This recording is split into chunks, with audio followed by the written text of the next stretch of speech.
Hello and welcome back to the Bird channel, where we talk about whatever I want, and I stream on twitch.tv/Chinzy.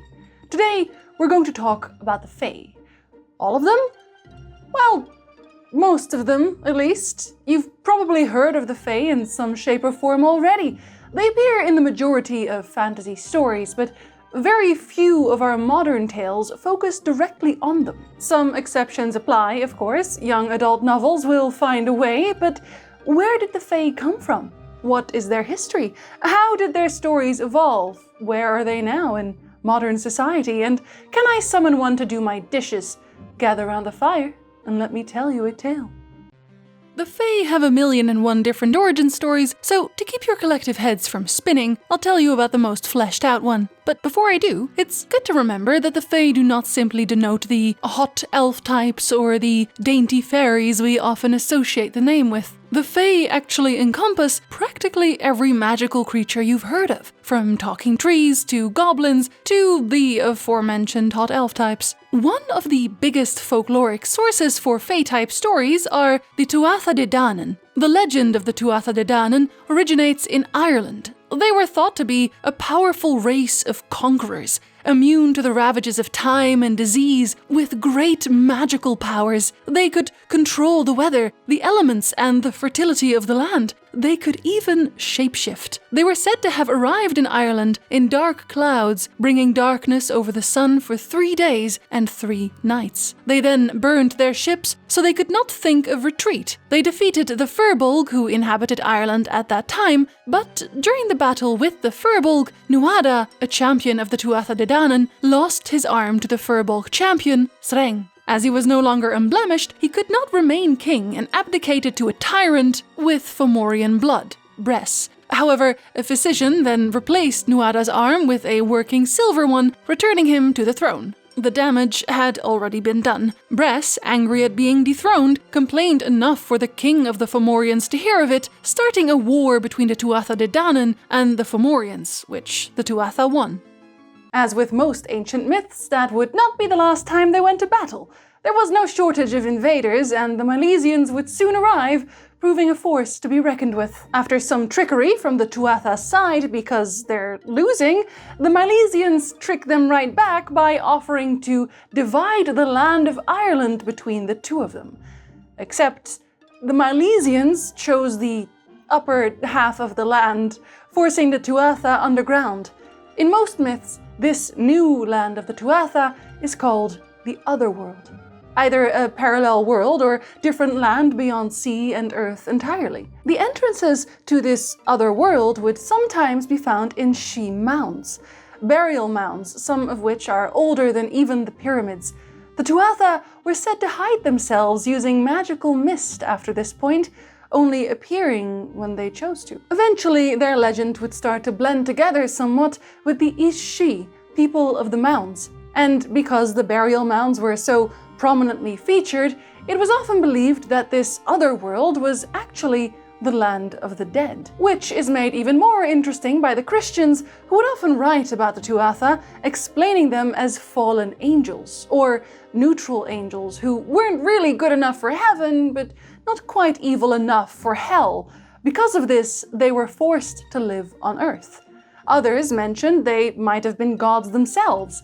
Some later interpretations of this story see heaven in revolt, God ordering the gates shut, and those angels still in heaven would remain angels, those in hell demons, and those caught in between became the Fae. There's just a lot of different heaven-related history here, but an interesting overarching part of the Fae mythology did spring from this particular storyline. The Fae are said to pay a tithe to hell. Every 7 years, the Fae pay a living sacrifice to Satan.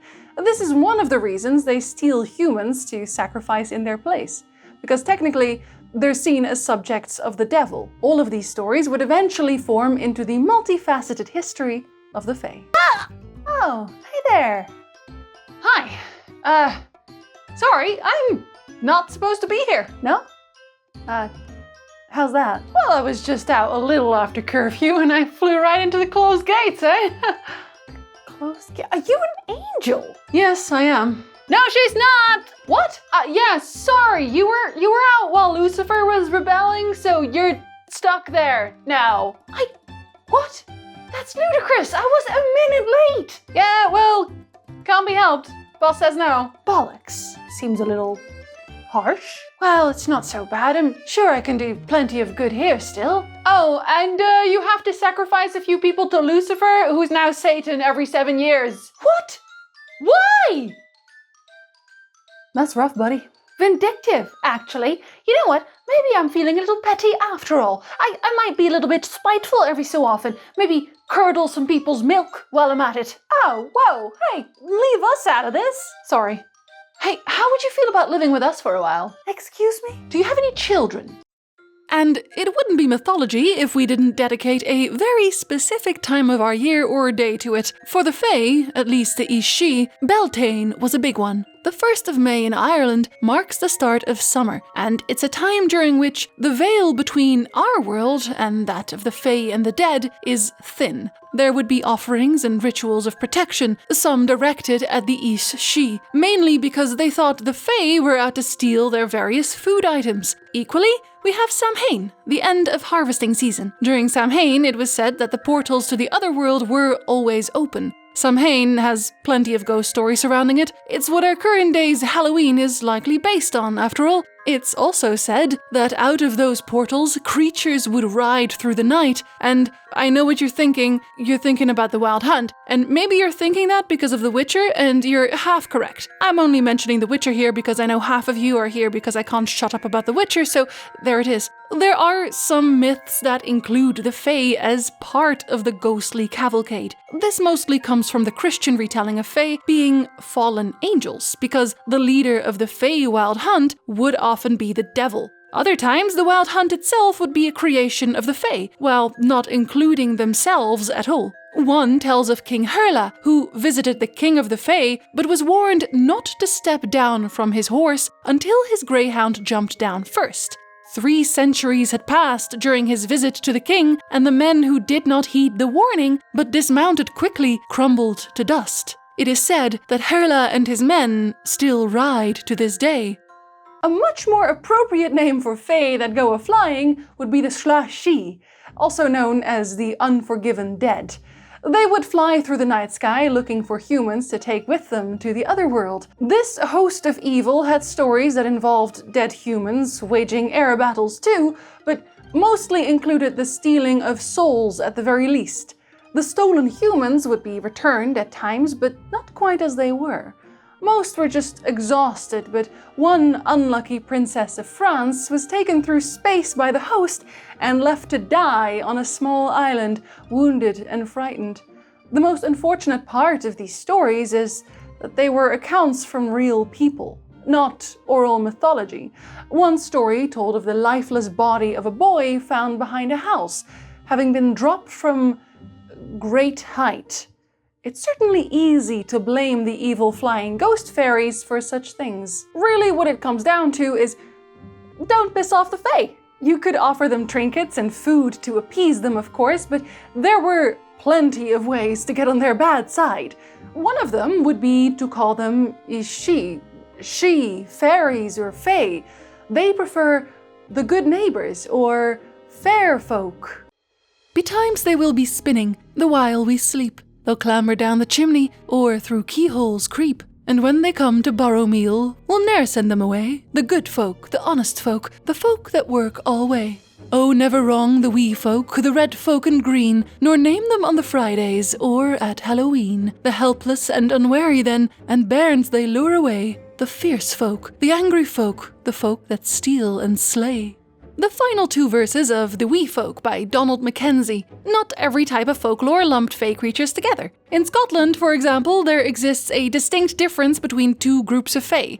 In the Edinburgh Magazine, a literary miscellany, a new series of the Scots Magazine Volume 5, I know, that's a mouthful, they describe 2 courts. The Seely and the Unseely. The first were the good kind. They were mostly taken from children whose parents were horrid and abusive. If their lives had been harsh enough for them to become rather unfeeling, although they were generally good people, they might fall into sin regardless, at which point, once they were gravely wounded in battle, they would be taken by the Fae. one of these great sins might be, expressing discontent at their lot in life. The Seelie would have a field day on social media.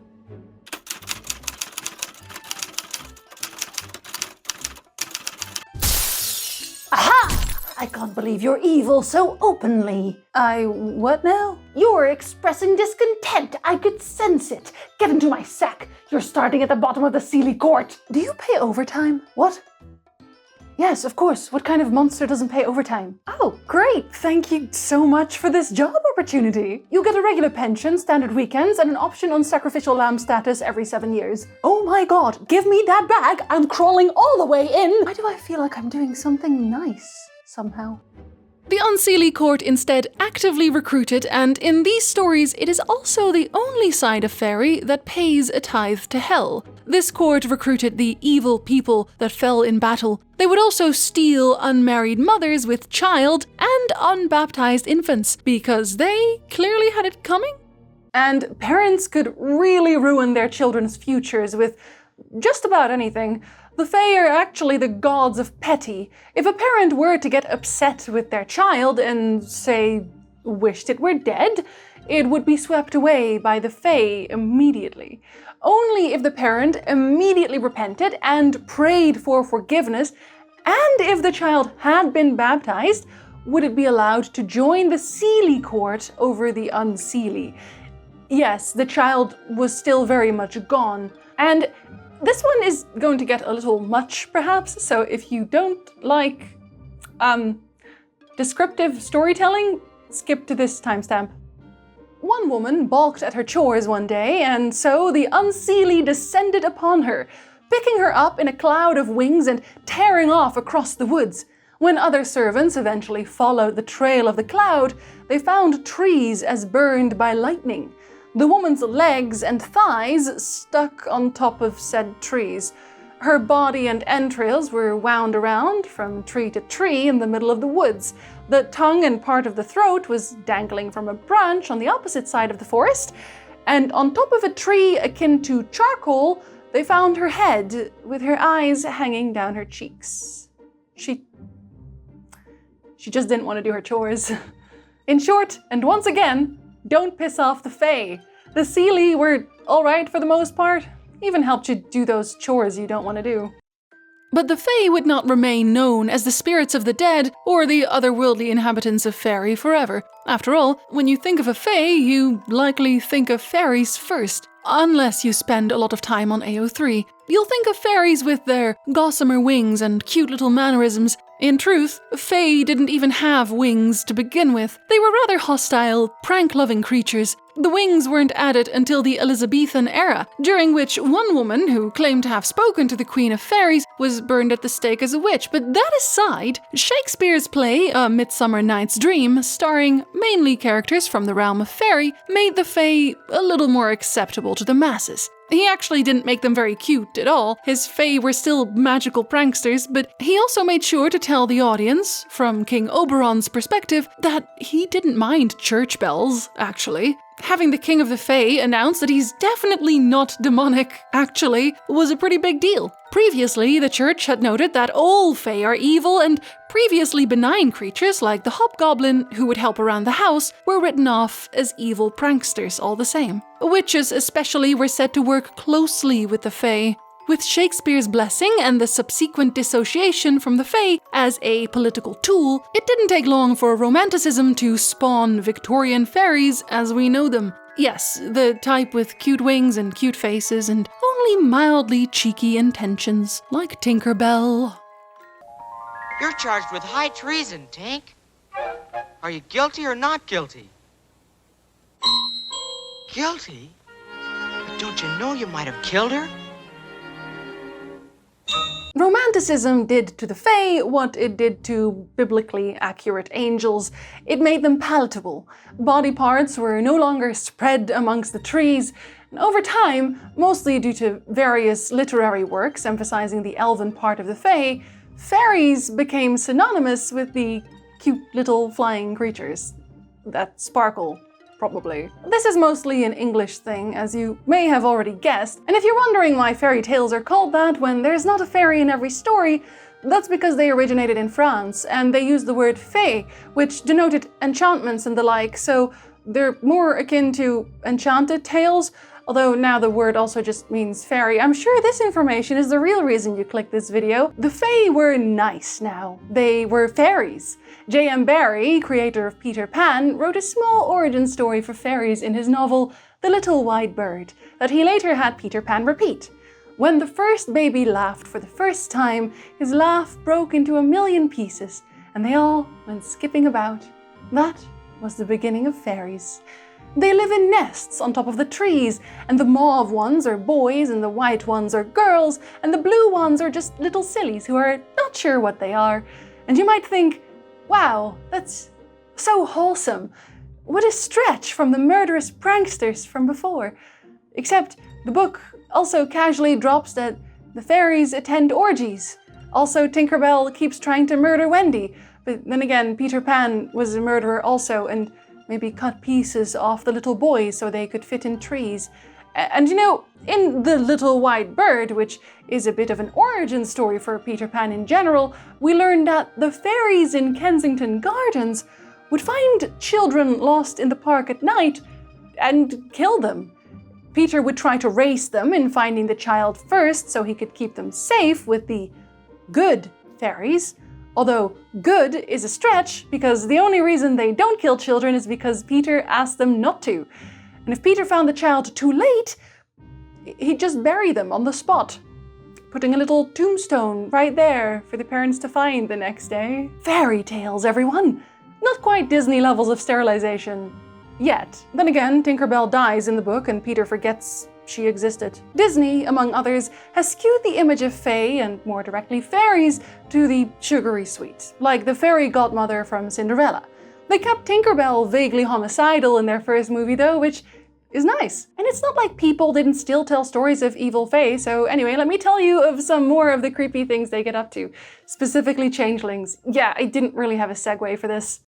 You've probably heard of a changeling before. You've just been blessed with a beautiful, healthy baby, but that same night your child is taken by the evil fae and replaced by a changeling. It wasn't just children lost to the fae, mind you. Grown men and women weren't safe either, but children were most often identified as fae. Importantly, this is different from your regular kidnapping of, say, a kelpie dragging you to their watery grave. This theft included an attempt to convince other humans that the kidnapped individual was still there. Depending on what fae you'd encounter, they might leave behind an enchanted object, like a bit of wood, glamour to look like the person. Glamour was something most fae were well known for. Magic used both to enchant their own appearance, so you might think them far more beautiful than they really are, or used to enchant your surroundings to lead you astray. Your beautiful princess could turn out to be a talking tree. In this case, your bouncing baby boy is a plank. In some stories, the changeling would be found out quickly because of this. After all,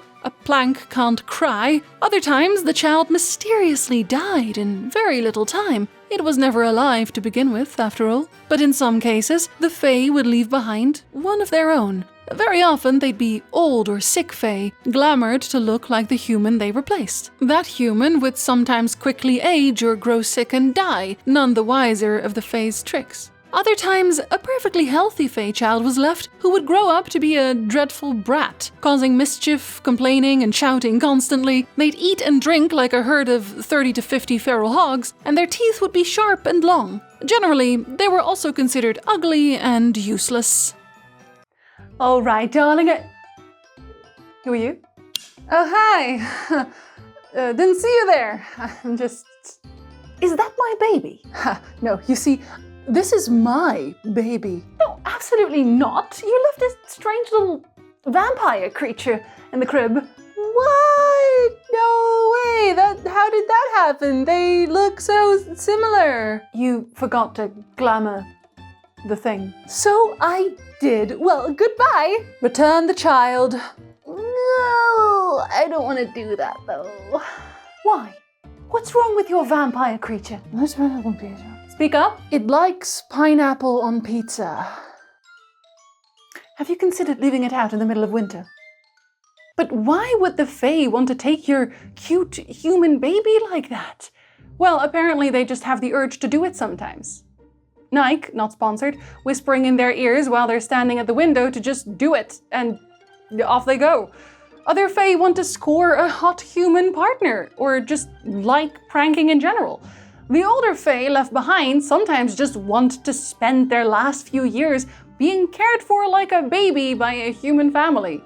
Literally a sugar baby. Then there's the Fae who steal humans to pay the tithe to hell, which they must pay every 7 years. But if you wanted to get rid of them, it would suffice to run at them with a red-hot plowshare, or by standing between him and the bed while threatening them with a drawn sword, leaving them out on the hillside alone or dropping them in a river. Although truth be told, I think most people's sound of mind would run after any of that, and that's the crux of it, really. Like most stories revolving around witchcraft and magic, changelings too are rooted in unfortunate real-world events and the habit of humanity to blame things they don't know or care for on evil spirits. Changelings were often found out because they started having trouble imitating the human they'd glamored into. What that really means is that whenever a child behaved slightly unlike what one might expect, they were accused of being a Fae. Autism, learning disabilities, physical deformities, you name it, Fae did it. And because changelings were said to bring bad luck to their household, you can guess where that's going. If the previously mentioned tricks to rid yourself of the changeling didn't work, if your child didn't run away screaming or die, you could always try an exorcism. Exorcisms that included torture, sit them down on hot coals, hang them over fire, leave them in the freezing cold, or give them a poisonous foxglove bath. One story tells of a boy tied to his bed for 3 days, and when it turned out he was too weak to cough afterwards, he was declared a fairy. He was dragged outside and strangled and beaten to death. Another girl was diagnosed as fairy struck, and thus given verbena and foxglove, then tied to a shovel outside in the winter weather, where she died screaming on the 3rd night out. A third boy was threatened so thoroughly that he died of sheer terror. Most ordinary folk just didn't know what the majority of ailments looked like, so they were willing to try anything. And also, children of any kind were an extra mouth to feed, and if they couldn't work the land, well, the family might simply decide that the changeling had to die. It was much easier that way. Or you could be nice to it. Just be nice to your child. Changelings, because they were old and sick Fae so often, needed a lot of care. Giving the child that care meant they would grow up happier and healthier, causing the Fae to switch the children back around. Adults accused of being a Fae didn't exactly get off easy either. In the case of Bridget Cleary, a quiet woman who liked her personal space and dared to enjoy long walks where the Fae were wont to gather, it was fatal. When she fell ill one day, her husband, Michael, tried to get a doctor in, but they were out for a week, so they were left to their own devices. Michael, seeing his wife deteriorate before his eyes, then decided that she must be a changeling. That's why she was ill, so he threw her into the fire. It didn't work, but Bridget certainly wasn't sick anymore. And even among those that didn't believe in fairies, changeling was still used to denote a person who had a mental disability.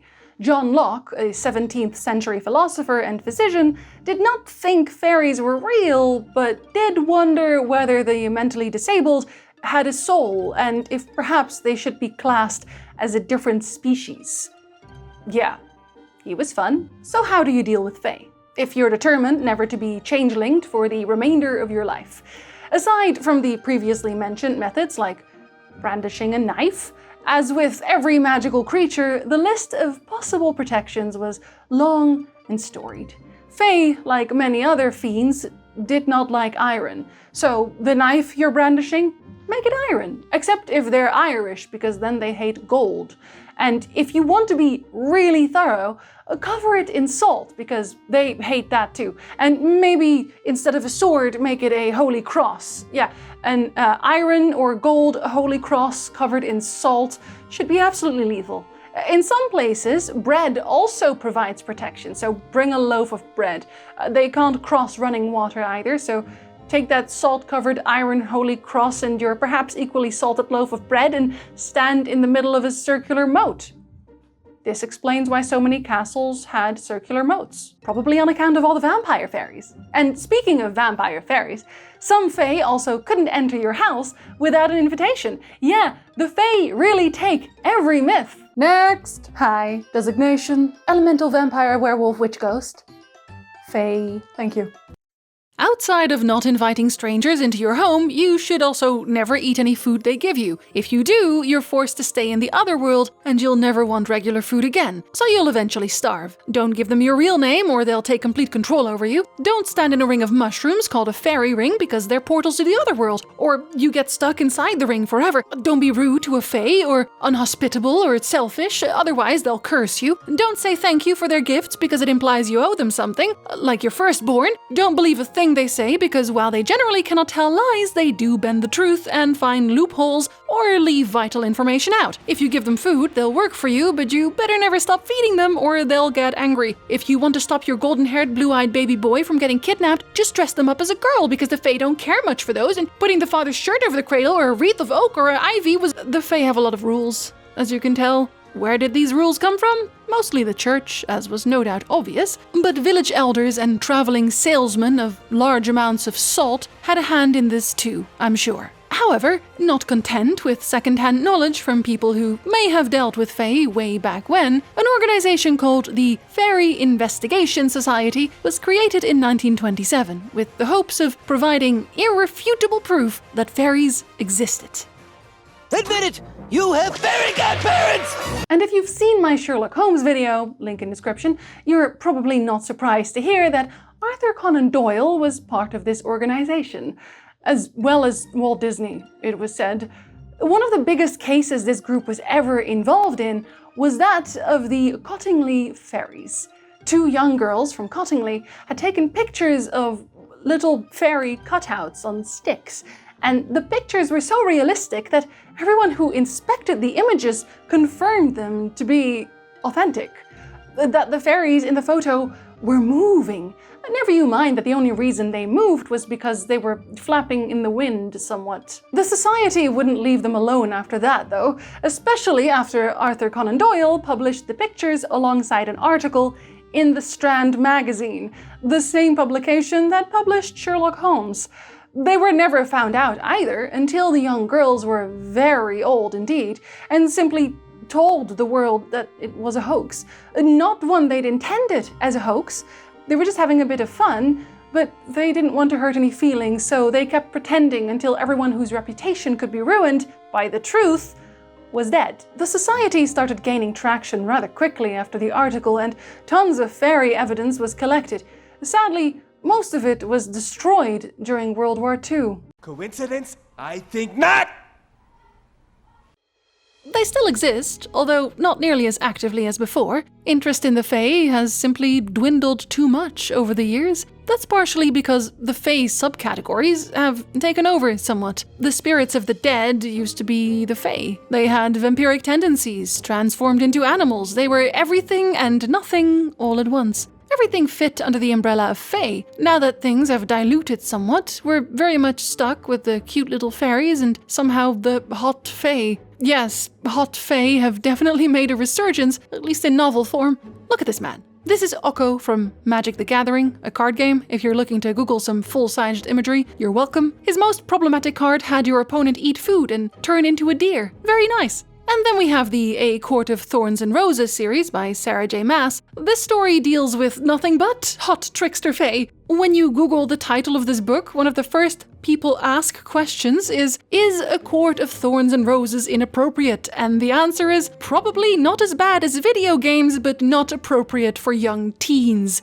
These Fae fuck. There you have it, the evolution of the Fae, from bloodthirsty child-abducting scapegoat to teeny-tiny angel accessory to steamy boy who doesn't know the meaning of consent, so technically full circle if we're being honest. I was hoping to tell you about some Fae-related video games and movies, but honestly, there aren't really any. There's plenty that have the cute fairy-type characters in them, but not many that deal with the original pranksters. The best one is likely The Hallow, a horror movie that deals very directly with a family that disturbs the Fae and pay the price. So Really, the legacy of the Fae is that they used to be a catch-all term for magical monsters and beasts everywhere, but now that most of these creatures have a fandom of their own, they're only known for their fairy offshoots. Although, if you're interested in the Fae as they were, I can absolutely recommend you read the Sandman comics, where they make a grand appearance also. And when you're done reading those, you can watch my Sandman video. What great segues this video! This script was very odd to research because 50% of my search results were blogs of people who thought the fairies were real and definitely living in their garden, but I hope you enjoyed your time nonetheless. Thank you to my patrons and Ko-fi cats who make these videos possible, and an extra special thank you to Adrian Peckle, Captain Danvers, Ray, Wallguy the Robin, Ice Save One, Laser, Robertson, Danny Rouge, MJ Coolsta, One's the Loneliest, and Septic for going above and beyond. Until another tale finds us.